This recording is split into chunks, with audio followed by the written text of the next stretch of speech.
You all saw the video of the commissioning. They said 30 kilometers. First of all, I expected that the president would be on the road alongside the minister. To be driving along the kilometer stretch, they said they have completed, at least to give people confidence. But instead, what I saw was that they all boxed themselves in a conference room and they were impressing themselves by showing drone footage of whatever they said they have done at the projector screen. But I am here on the road now, 3rd of June, 5 days after that ceremony. I am here to show you that the 30 kilometers they claim that they have done. Highway already has 30 kilometers completed. Hi guys, good morning, good afternoon, good evening, depending where you guys are watching me from. As the matter be right now, we in Nigeria don't believe in this government anymore. That's why we say, if this government tell us A, we'll go confirm maybe now A. If they tell us B, we need to go cross-check maybe now B. That's why one or two people will come outside from Nigeria now to go confirm about the 30 kilometer where government claims say they don't do out of the 750 kilometer. We all remember about coastal road where they be carry proof of front say that they do. Now they don't go confirm now. And to tell you, the 30 kilometer where our government they confirm say they do, you know reach 30. I know even sure say that kilometer reach 20 because they be measure the kilometer where government do, you know reach. And personally to me, I be teaching the 30 kilometer where they claim. I be teaching I want direct 30 kilometer road. But I don't know they jump from one place to another. They'll jump from here, go here, they'll jump here, go there. Which means now see the betting now. Say if APC continue for this second tenure, that's the 8th year where APC won't go. If they continue, me I go tell and say that 750 kilometers no go complete because the way this government they now they just they do. So everybody will believe in this government is you are on your own. But man not talk much, man play with this guy need to talk because this guy really taking time to measure the road, to measure maybe this is really complete 30 kilometers. When you're listening to the guy. You all saw the video of the commissioning. They said 30 kilometers. First of all, I expected that the president would be on the road alongside the minister.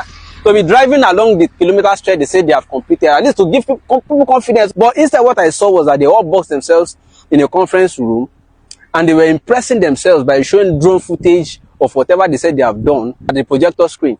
But I am here on the road now, 3rd of June, 5 days after that ceremony. I am here to show you that the 30 kilometers they claim that they have done. Highway already has 30 kilometers completed. Nearly 20 kilometers from Victoria Island eastward towards Lekki Corridor. And nearly 10 kilometers from Eleko heading westward.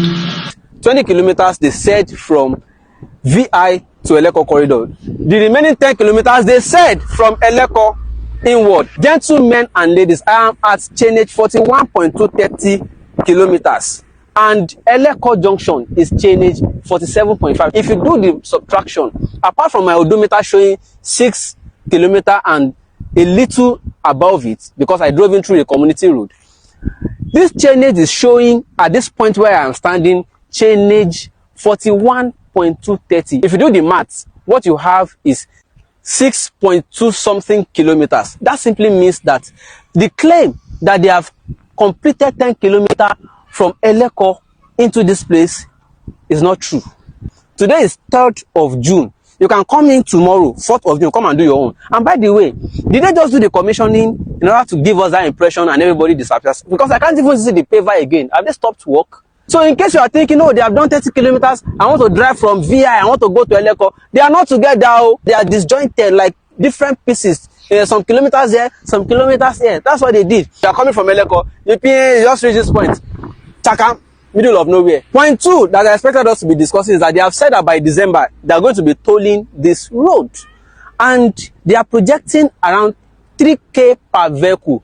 We do not know for certain yet how many tolling points are going to be between VI and Eleko. If there are 2, that simply means 6,000 from VI to Eleko. And if you are going back another 6,000, that's 12,000 naira. No fuel inclusive, no other cost inclusive. And if you are a salary earner, what is minimum wage again? In a month, you would have spent how much just to go and come? Although it has its own benefit too, it would have relieved the Lekki Ekpe Expressway of huge traffic or the volume of traffic on that route. It would have done a lot of things to, yes, it will link eventually, if the claim is true, that they want to truly link this road to Calabar. They would have saved a lot of hours in travel time. But if speculations are right, that the only thing the federal government wanted to achieve is just to link the Eko Atlantic City with Dangote Refinery and the Lekki Free Trade Zone, as well as the Lekki Deep Sea Port, then congratulations, the federal government has succeeded, because by December, according to what I'm seeing, they are likely to complete this section of it. Then congratulations. But we are going to continue to monitor afterwards to be sure that this is actually going to reach Calabar. Another point I expected us to be discussing is what are the costs in real sense of it that this road is to Nigerians. First of all, do you know that this is not the original alignment of the road? The original alignment of the road is actually inside. You can see the forest. Yes, the original alignment is there. So they use the original alignment to claim land inside that forest, and it is still there. And they realigned the road to this place. Do you know how many people, estate investors, who bought land here, including homeowners, those whose retirement savings were used to buy portions of land here, that they have to move? They were swept completely off. Some of them started protesting at the time. At the point, we didn't hear from some of them again. Some of them fell sick. Some of them developed high blood pressure. Some of them, I don't even hear from them again. I don't know whether they are still alive. And for those who even got compensation, somebody told me he got 1% of the value of the property from where it was displaced. And if you recall, there's still a woman that till today, she is still protesting. That woman, for context, is the one that Minister Dave Umahi asked security to throw out from the security. Till today, I see some of her videos coming up once in a while where she's still pleading with President Bola Ahmed Tinubu, saying, I'm a party member, I mobilize for you the diaspora, I do a lot of things, blah, blah. If somebody as strong as that in President's campaign committee suffers like that, but that notwithstanding, for those of you who have been receiving a lot of promises to say, oh, come and buy land by the coastal road. If you see anybody marketing any coastal road to you, any land along the coast, please check and recheck, because the old alignment of this coastal road that they used to claim is still there in the forest. So you have to be very sure it is not the land that the Minister Dave Umahi says he wants to sell. Actually, the moment we finish this road, we are going to deploy it by way of tolling it, by way of making available the land, we are going to have along the corridor.